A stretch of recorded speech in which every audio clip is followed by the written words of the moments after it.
Welcome back on my channel healthy cook with Rachna. आज मैं पनीर काठी रोल की रेसिपी लेकर आई हूँ। पनीर काठी रोल जो है ये कोलकाता का बहुत ही फेमस डिश है, वहीं से शुरुआत हुई है इस रेसिपी की।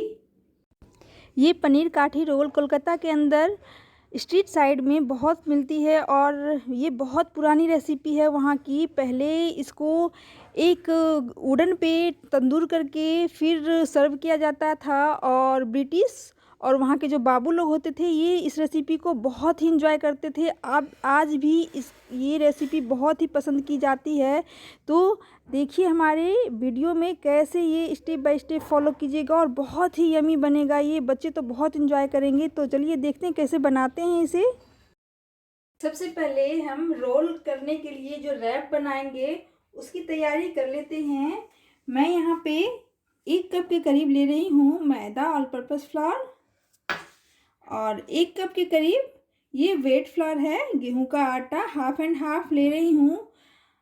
आप चाहें तो सिर्फ मैदा में भी बना सकते हैं, लेकिन वो थोड़ा सा चीवी बन जाता है। तो इस तरीके से हाफ एंड हाफ करने से ये सॉफ्ट और बहुत ही अच्छा इसका वो जो रैप होता है बहुत ही अच्छा बनता है। इस आटे के अंदर मैं डाल रही हूँ थोड़ा सा एज योर टेस्ट सॉल्ट, थोड़ा सा मैं 1 चम्मच के करीब यहाँ पे घी डाल रही हूँ। आप चाहें तो वनस्पति घी भी डाल सकते हैं, मैं होममेड देसी घी डाल रही हूँ, या रिफाइंड ऑयल भी डाल सकते हैं इसमें, या आप इसके बगैर भी बना सकते हैं। घी और सॉल्ट को अच्छे से मिक्स कर लेने के बाद मैं इसका थोड़ा थोड़ा सा पानी डाल के एक सॉफ्ट डो रेडी कर लेती हूँ। आप चाहें तो ये रैप किसी पराठे के साथ भी कर सकते हैं, या लेफ़्ट ओवर रोटी है तो उसके साथ भी कर सकते हैं। ये डो हमारा रेडी हो गया है। थोड़ा सा इसे मसल लेते हैं ताकि इसका ग्लूटेन जो है वो बाहर आ जाए। ये मैं एक सॉफ्ट डो रेडी कर ली हूँ। अब मैं इस पर थोड़ा सा ऑयल लगा के या घी लगा के रख देती हूँ इसे, ताकि इसके ऊपर पपड़ी ना पड़े। इसे ढक के रख देते हैं। अब हम पनीर का मैरिनेशन कर लेते हैं।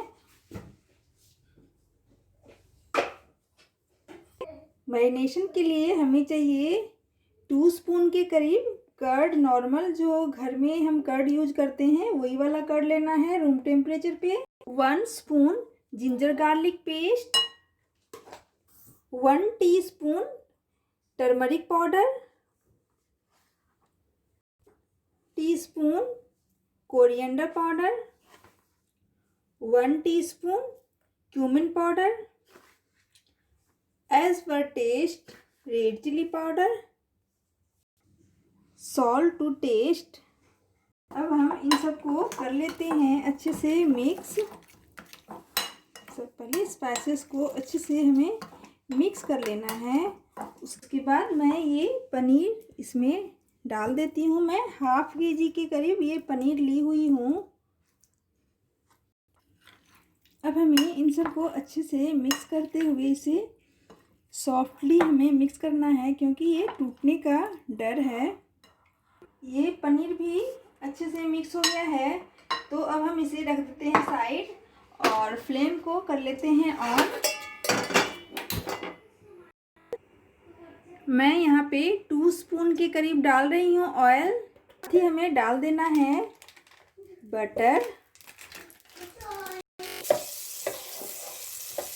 बटर मैं यहाँ पे 50 ग्राम के करीब डाली हूँ। इसमें हमें डाल देना है बारीक कटा हुआ अनियन। मैं यहाँ पे एक मीडियम साइज के ऑनियन को बारीक चॉप करके रखी हुई हूँ, वो डाल रही हूँ। इसे हमें लाइट पिंक हो जाने तक भून लेना है। ये अनियन हमारा लाइट पिंक हो गया है। तो अब इस स्टेज पे हमें डाल देना है ½ स्पून के करीब गार्लिक पेस्ट। गार्लिक बटर के साथ बहुत अच्छा फ्लेवर देता है। मैं यहाँ पे गार्लिक पेस्ट को ½ स्पून के करीब डाली हूँ। आप चाहें तो 3-4 लहसुन की कलियां लेके उसे क्रश करके या चॉप करके इसमें डालें तो वो भी बहुत अच्छा फ्लेवर देगा। अब मैं डाल रही हूँ यहाँ पे 2 टमाटर को मैं बारीक चॉप करके रखी हुई थी, वो डाल रही हूँ। टमाटो को सॉफ्ट हो जाने तक हमें भून लेना है। ये टमाटो भी अच्छे से सॉफ्ट हो गया है, तो इस स्टेज पे हमें डाल देना है, ये मैं रफली चॉप करके रखी हुई हूँ कैप्सिकम को। एक मीडियम साइज़ के कैप्सिकम को मैं बड़े बड़े साइज में पीसेस में कट करके रखी हुई थी। और साथ ही मैं यहाँ पे एक मीडियम साइज के अनियन को भी रफली चॉप करके बड़े साइज में कट करके रखी हुई थी। ये ऑप्शनल है, ये थोड़ा सा चंकी टेस्ट देता है। ये अनियन और टमाटर अच्छे से हमारा सॉफ्ट हो गया है, तो अब इस स्टेज पे हमें डाल देना है ये जो मैं पनीर रखी हुई थी मैरिनेशन के लिए।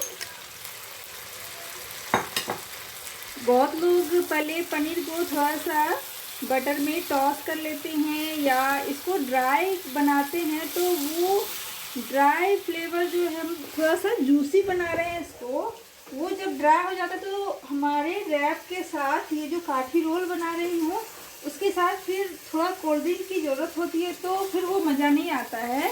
इस तरीके से करने से बहुत ही जूसी फ्लेवर आता है इसका। 2 से 3 मिनट के लिए ढक के कुक कर लेते हैं। 2 से 3 मिनट के बाद हम देख लेते हैं इसका क्या हाल है। इसे अब हमें दूसरी साइड से भी कुक कर लेना है।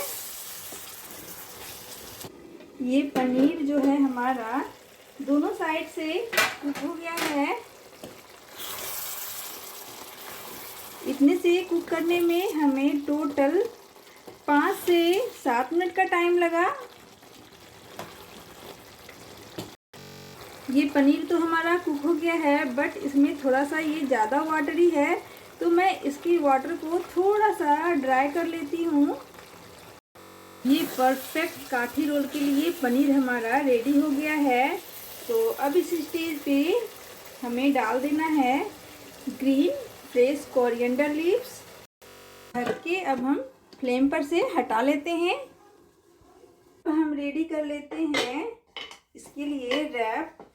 तो ये मैं देखिए, ये जो डो होता है बिल्कुल सॉफ्ट होना चाहिए, जैसे नॉर्मल रोटी या चपाती के लिए हम डो तैयार करते हैं, तो इसे हम बना लेते हैं। इसे डो में हमारा 5 रैप बन जाएगा। हमें इस तरीके से पहले इसे रोल कर लेना है। एक रोटी या चपाती रोलर से हमें इसे इस तरीके से पहले पूरा चपाती की तरह रोल करना है। इस पे अब हमें डाल देना है, ये आप या तो घी डालिए या तो कोई कुकिंग ऑयल जो अभी आप यूज करते हैं वो डालिए। इस तरीके से हमें पूरी चपाती पे फैला लेना है। इसके बाद उसके ऊपर से हम ये मैदा डस्ट कर लेते हैं और इसको अब हम, ये देखिए, हमें पहले इस तरीके से करना है, फिर इस तरीके से करना है, इस तरीके से, फिर ये ऐसे करना है और फिर ये ऐसे करना है, फिर ये ऐसे कर लेना है और इसे एक पगड़ी के जैसा हम बना लेंगे। आप चाहें तो नॉर्मल चपाती भी बना सकते हैं। इस तरीके से मैं सारे चपाती को कर लेती हूँ और ये मेरी सारी पगड़ी बनकर के रेडी है। अब हमें इसे फिर से रोल करना है। फिर से हम यहाँ पे मैदा को डस्ट कर लेते हैं और इस पे रोल कर लेते हैं इस तरीके से। तवा भी हमारा हीट हो गया है, तो अब इस पे हम डाल के ये सारी चपाती सेक लेंगे। उसी प्रोसेस से मैं सारी चपाती को रोल कर लेती हूँ। इसे हमें पलट के दोनों साइड से अच्छे से कुक कर लेना है। दोनों साइड से कुक हो गया है। तो अब इस पे हमें थोड़ा सा डाल देना है घी। ये देखिए, आप देख पा रहे होंगे ये इसका परत कैसे खुल के आ रहा है। और यकीन मानिए ये बहुत ही यमी लगता है खाने में। ये कंप्लीट मील हो जाता है एक तरीके से। आप लंच में या किसी पार्टी में भी इसे रखेंगे तो बच्चे तो सारे चटकर जाएंगे। कंप्लीटली जो हमें चाहिए प्रोटीन, फाइबर, कैल्शियम सब कुछ इसमें है। तो ये कंप्लीट मील हो जाता है। तो आपके बच्चे को आप कभी आप जॉब करते हैं तो आप भी लंच लेके जा सकते हैं अपने डब्बे में रख के, और बच्चों को भी डब्बे में दे सकते हैं। वो बहुत ही इंजॉय करेंगे इसको। सारी लाइन्स इसकी कैसे खुल के बाहर आ रही हैं इसकी, देखिए दोनों साइड से। इसी प्रोसेस से हमें सारे पराठे को रेडी करके रख लेना है। इसे गरम रखने के लिए आप कुछ ऐसे बर्तन में रखिए जिसमें कि ये थोड़ा गरम रहे। ठंडा हो जाएगा तो थोड़ा सा चीवी बन जाएगा, तो वो फिर मज़ा नहीं आएगा खाने में। अरे पराठे को रैप को रेडी करके रख ली हूँ। अब 30 रेडी कर लेते हैं। यहाँ पे मैं बारीक कटा हुआ अनियन ले रही हूँ और कुछ टमाटो को भी चॉप करके रखी हुई हूँ। Green chilli as per taste, और ये fresh coriander leaves, lemon juice, your taste white salt, drops हम यहाँ पे ऑयल डालेंगे। मैं मस्टर्ड ऑयल डाल रही हूँ, आप कोई भी कुकिंग ऑयल डाल सकते हैं। इसे मिक्स कर लेते हैं। एक रैप ले लेते हैं। आपको जितना खाना है, 1 या 2 जितना भी खाना है आप रैप ले लीजिए। आप चाहे तो इसके ऊपर मेयोनीज डाल दीजिए, नहीं तो आप ऐसे भी, मैं ऐसे ही डाल रही हूँ इसमें। ये हम डाल देंगे ये जो पनीर की ग्रेवी तो नहीं है ये, बस कुछ स्पाइसेस के साथ मैं रेडी करी हूँ तो वो डाल देती हूँ। और बहुत ज़्यादा इसमें नहीं डालना है क्योंकि फिर ये रैप करने में प्रॉब्लम करेगी आपको। और ये कुछ सैलेड डाल देते हैं। इसे हम इस तरीके से कर लेंगे रैप। ये देखिए इस तरीके से टूथपिक लगा देते हैं ताकि ये एक जगह पे रहे। ये देखिए लग रहा है ना बहुत ही यम्मी। आपने इसमें कुछ स्टेप्स फॉलो करने पड़ते हैं और बहुत ही यम्मी और डिलीशियस रेसिपी बन करके हमारी रेडी हो जाती है। आप इसे ब्रेकफास्ट में, लंच, डिनर कभी भी ले सकते हैं, या बच्चों के टिफ़िन में भी दे सकते हैं, या किसी पार्टी में भी आप इसे सर्व करेंगे। ये बिल्कुल कंप्लीट मील हो जाता है। तो आपको आज की ये मेरी रेसिपी थोड़ी सी भी अच्छी लगी होगी तो मेरे चैनल को प्लीज़ प्लीज़ प्लीज़ लाइक और सब्सक्राइब कर दीजिएगा। और फिर मिलते हैं कैसी इंटरेस्टिंग सी और हेल्दी सी यम्मी सी रेसिपी के साथ। तब तक के लिए बाय बाय, टेक केयर।